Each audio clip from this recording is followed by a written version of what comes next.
ಹೊಸಕೋಟೆ ನಗರದ ಬಸವೇಶ್ವರ ವೃತ್ತದಲ್ಲಿ ಇವತ್ತು ವಿದ್ಯಾರ್ಥಿಗಳು ರಸ್ತೆಯಲ್ಲಿ ಕೂತ್ಕೊಂಡು ಅಧ್ಯಯನ ಮಾಡುವಂಥ ಕೆಲಸವನ್ನು ಮಾಡಿದರು. ಕಾರಣ ಏನಪ್ಪ ಅಂದರೆ, ಕರ್ನಾಟಕ ರಾಜ್ಯದ ಉಪಮುಖ್ಯಮಂತ್ರಿಗಳಾಗಿರ್ತಕ್ಕಂಥ DK ಶಿವಕುಮಾರ್ ಅವರ ನೇತೃತ್ವದ ಒಂದು ಉಪಸಮಿತಿ ಕರ್ನಾಟಕ ರಾಜ್ಯದ 9 ವಿಶ್ವವಿದ್ಯಾಲಯಗಳನ್ನ ಆರ್ಥಿಕ ಮತ್ತು ಮೂಲಭೂತ ಸೌಲಭ್ಯಗಳ ಕೊರತೆಯಿಂದ ಮುಕ್ತಗೊಳ್ಳುವಂಥ ಮಾತನ್ನು ಹೇಳಿದ್ದಾರೆ.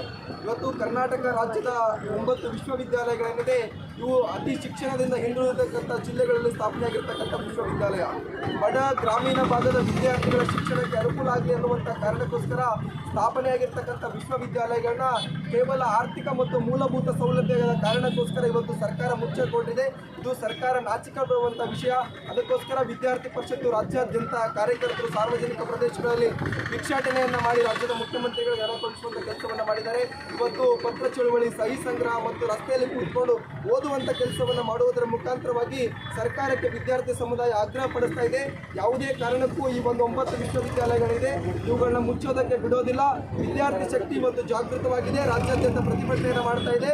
ಈ ವಿಶ್ವವಿದ್ಯಾಲಯಗಳ ಮುಂದೆ ಬರತಕ್ಕಂಥ ಬಜೆಟ್ನಲ್ಲಿ ಅನುದಾನವನ್ನು ನೀಡಿ ಈ ವಿಶ್ವವಿದ್ಯಾಲಯಗಳ ಉನ್ನತೀಕರಣಗೊಳಿಸಬೇಕು ಅನ್ನುವಂಥ ಮೂಲಕವಾಗಿ ಇವತ್ತು ರಾಜ್ಯ ಸರ್ಕಾರಕ್ಕೆ ABVP ಆಗ್ರಹ ಪಡಿಸ್ತಾ ಇದೆ. ನಾವು 28ನೇ ತಾರೀಕು ನಮಗೆ ರಾಜ್ಯಪಾಲರನ್ನ ಕೂಡ ABVP ನಿಯೋಗ ಭೇಟಿ ಆಗಲಿದೆ. ಅಲ್ಲಿ ರಾಜ್ಯಪಾಲರು ಈ ವಿಷಯದಲ್ಲಿ ಮಧ್ಯಪ್ರವೇಶವನ್ನು ಮಾಡಿ ಈ ವಿಶ್ವವಿದ್ಯಾಲಯಗಳ ಉಳಿವಿಗಾಗಿ ಅವರು ಕೂಡ ಒಂದು ನಿರ್ಧಾರ ಮಾಡಬೇಕು ಅನ್ನೋ